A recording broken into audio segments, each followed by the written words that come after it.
Thanks very much. First of all, it's a pleasure to be here. It's my first time in Canada and my first time at this seminar.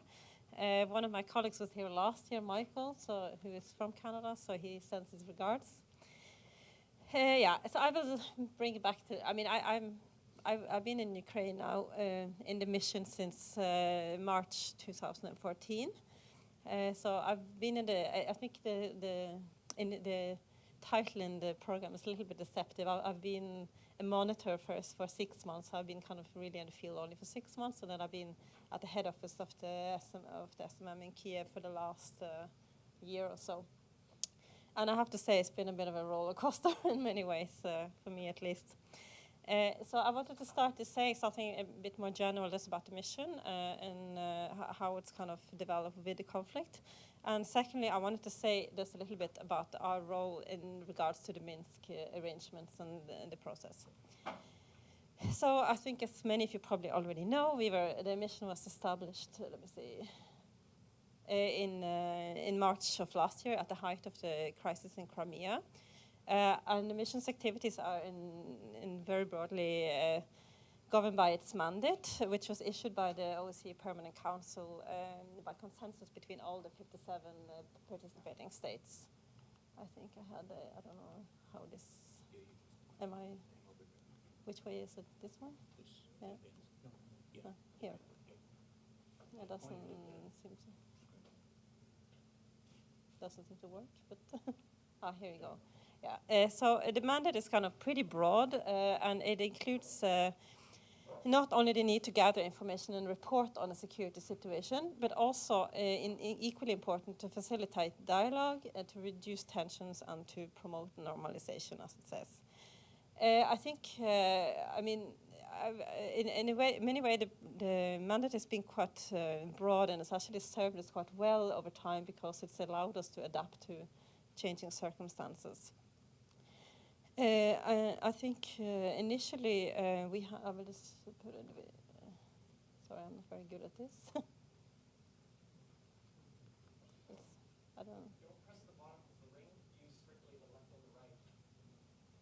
Oh yeah, yeah. It's a bit blurry, but this just to show you a little bit the footprint of the mission. We had from the beginning of we established 10 offices all over Ukraine, and initially we had kind of quite equal. Spread of people, so we had, both in the western part and the south, so all over. So I think in the beginning it was a much broader kind of focus on different aspects, including kind of we still focus on all these issues, but it was much broader kind of pan-Ukrainian focus. But I think as the conflict has developed, and also as we received more tasks following the Minsk arrangements, a lot of the focus has shifted to the east, and also the number of monitors has shifted quite a lot to the east. So after the Minsk package in February, I think a lot of the people from the other offices were then relocated to the east, and new people who have come in have also been placed in the east. So as you can see here, we have at the moment, I think we have around 244 people in Donetsk area, including we also set up new hubs in Mariupol, in Kramatorsk, and in Severodonetsk. And at the moment, we are also setting up this kind of forward patrol bases to give us even more of a reach. And this has also been something that the Ukrainians have been quite asking for, because they want us to be able to focus more on the security zone now with all this withdrawal of weapons. I'll come back to those. I think it's quite important to point out that we are a civilian mission, but as the situation has changed, we kind of find ourselves operating in a context that's been increasingly kind of militarized in at least part of the country. So I can say from the very beginning, we've worked in an environment that's been physically challenging, politically very complex, and it's been constantly shifting, as you also said right now.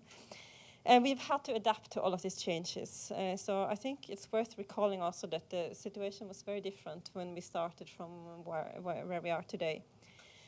From my own perspective as a monitor in Donetsk, we found ourselves working in an increasingly unpredictable environment, where gradually, as I think it's already been pointing out earlier on, we found ourselves in a situation where the previous political elites and power structures and the various institutions were kind of taken over then and challenged by the various groups of armed men.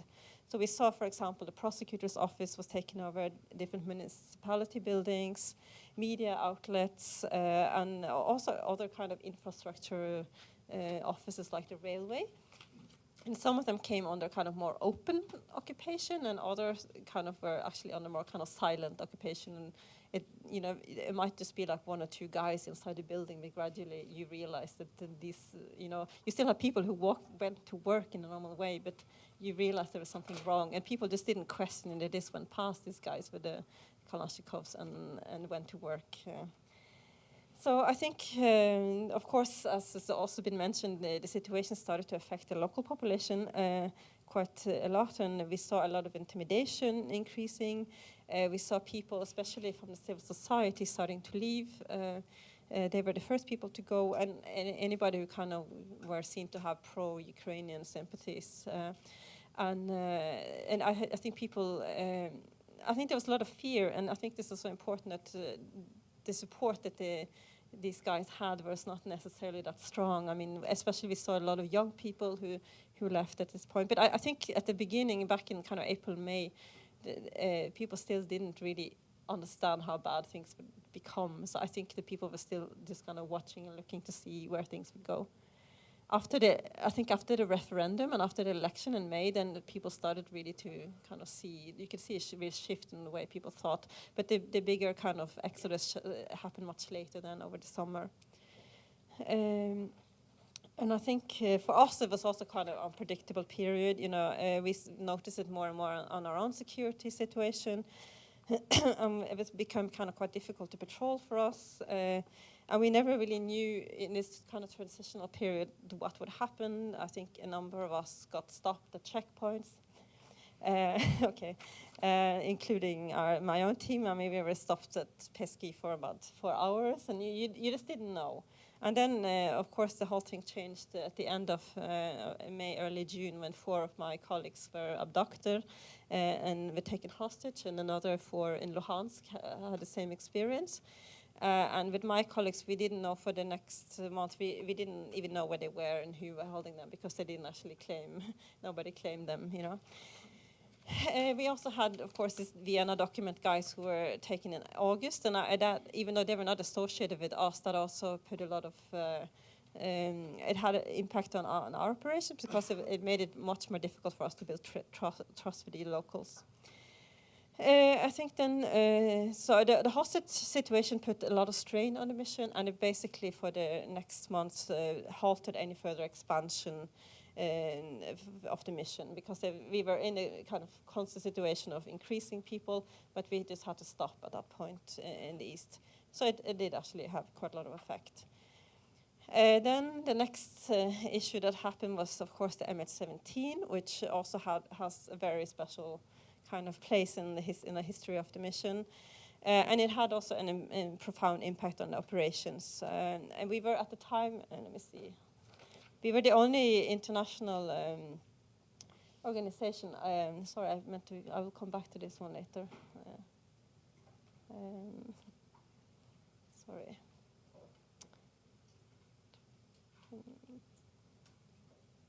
I can't.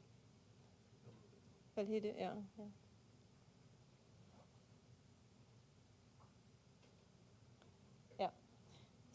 So basically at this time again, we were the first kind of international organization on the ground there, together, of course, with all the journalists who came quite quickly as well.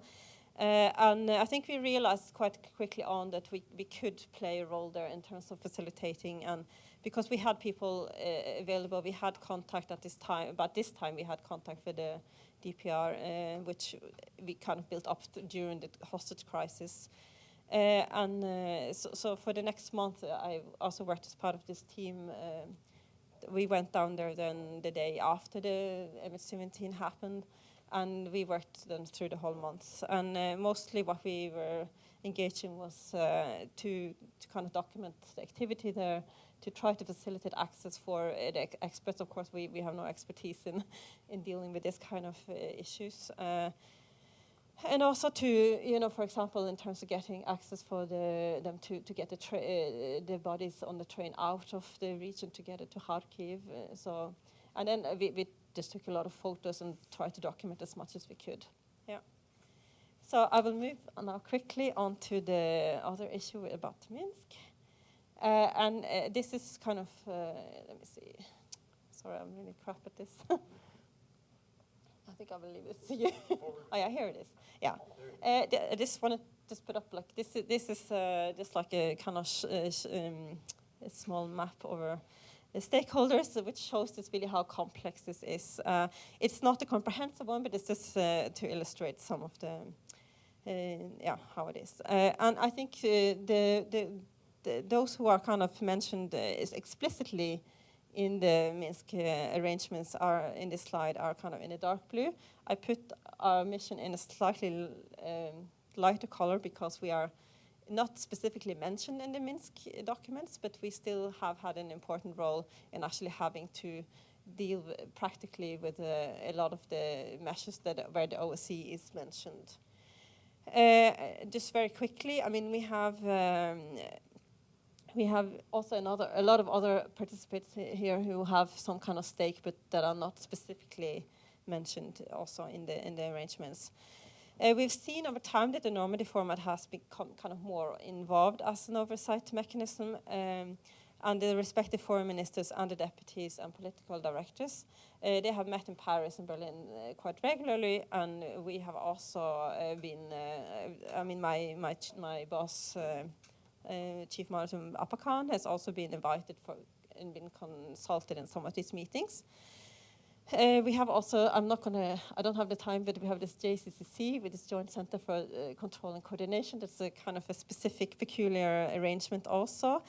Yeah, we can maybe discuss it later on, but I won't get into any details now. We also liaise very closely with the trilateral contact group, of course, who have the main responsibility to oversee the Minsk arrangements. And I just wanted to... Just 1 minute, please, yeah. I just wanted to say a few things about the Minsk memorandums. First of all, I think for us, we normally talk about the Minsk arrangements, and we try to avoid using the word Minsk 1 and Minsk 2, because in the end of the day, all of these documents are part of like one arrangement. And they don't, the Minsk package of measures doesn't cancel the two other ones. They are still valid.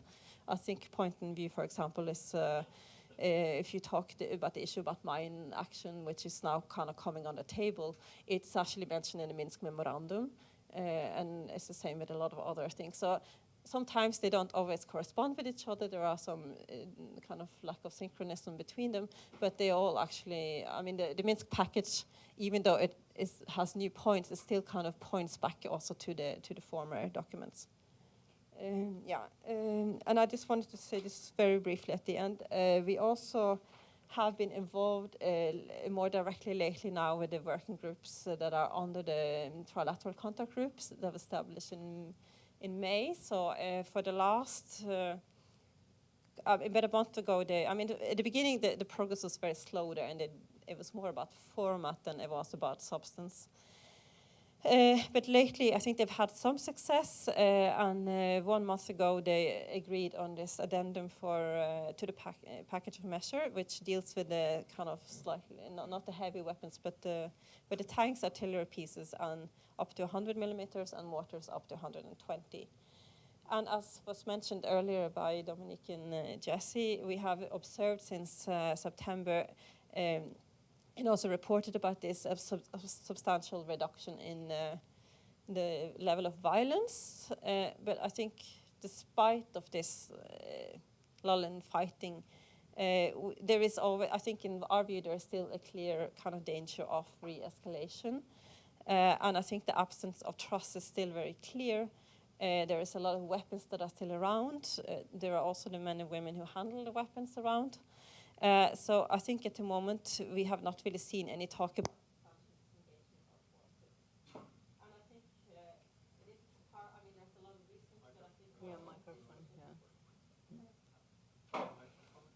Hilde, just for for 30 seconds, please. Sorry, Yeah, so sorry about that. Yeah, so I think at the moment there's still a lot of uncertainty as how to fill the vacuum there, if they were to disengage. The heavy weapons still remain a big concern to us, even though they signed this package of measure about 8 months ago. We still haven't seen them remove them, and part of the problem that we've experienced is that they never really gave us the baseline information that we need to have to actually monitor and especially to verify. So we don't even talk about verifying those. I think for the smaller weapons now, we had some time to negotiate an annex, which actually includes some kind of measures that they have to fulfill. So.